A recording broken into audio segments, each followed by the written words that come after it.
Hello, my name is Varushka Zarati from Pride and Joy Quilting. Today I want to talk a bit about the basics of foundation paper piecing. I've gotten several messages asking me if you can use a regular sewing machine to do foundation paper piecing, and so I thought, maybe it's important to do just a basics understanding and knowledge about foundation paper piecing. So when you're sewing quilts in general, basically what you do is you get two pieces of fabric, the front sides face each other, right? And you sew. After you sew, you open it up and you iron it, flatten it out. It's exactly the same concept with foundation paper piecing, except that you have a piece of paper that guides you as to the shape of your piece, as to where you're supposed to sew, and what piece comes next. So it's kind of like a paper map of what you will be sewing and where you will sew.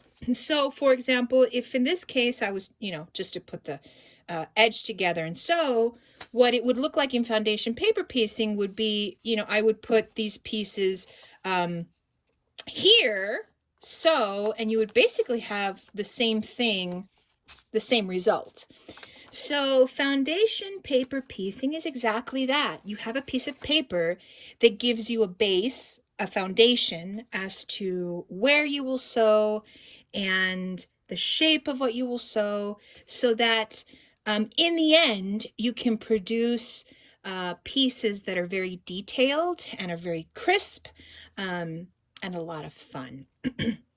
So let's take a look at how you approach foundation paper piecing. Where do you even start?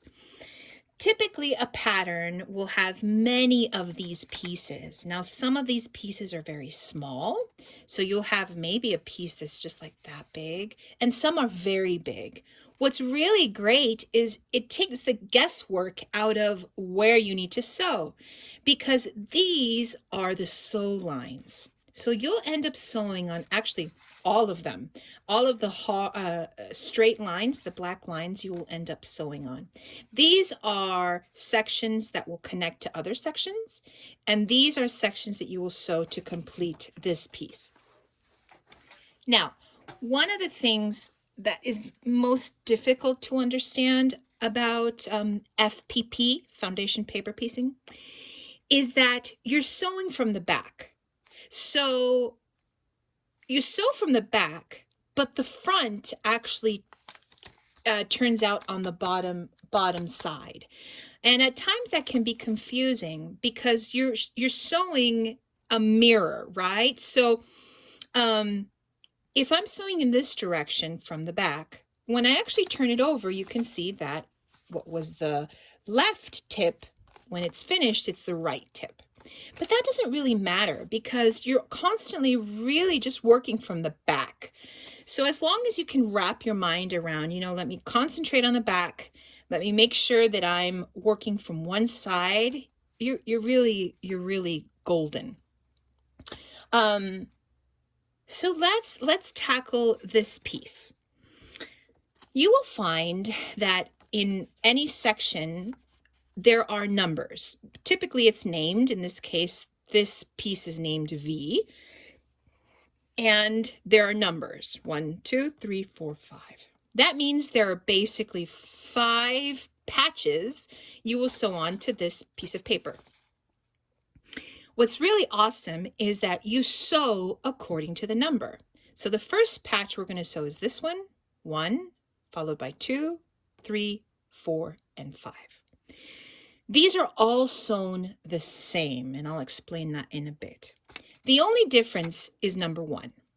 So in number 1, you have to make sure that the front of the fabric will face out. This is the only time this happens because you actually won't fold it over, right? It's just going to stay in its place. So with 1, you want to make sure that the back of it faces the back of the piece of paper. Most of the time, other than 1, actually all of the time other than 1, you will put the front facing the back. because once you sew, you're going to be bending it, right? So you want the front to fold over. So how do you know where to sew? Okay. The easiest way I can explain it is you sew the line that connects the two numbers. So this is section 1 and this is section 2. The line that connects these two sections is this one. Okay, so you will only sew this line. Once you have completed this section, the next number is 3. The line that connects 3 to the new section, right, because you've already sewn this, is this line.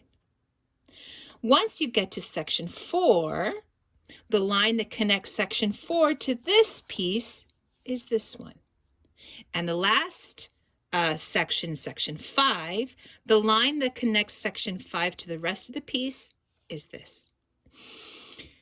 This will be very helpful because when you get to pieces that have a lot of detail, you can at times get confused. Oh, which line do I sew? Always remember, the sew line for a section is the line that connects it to the previous section or piece.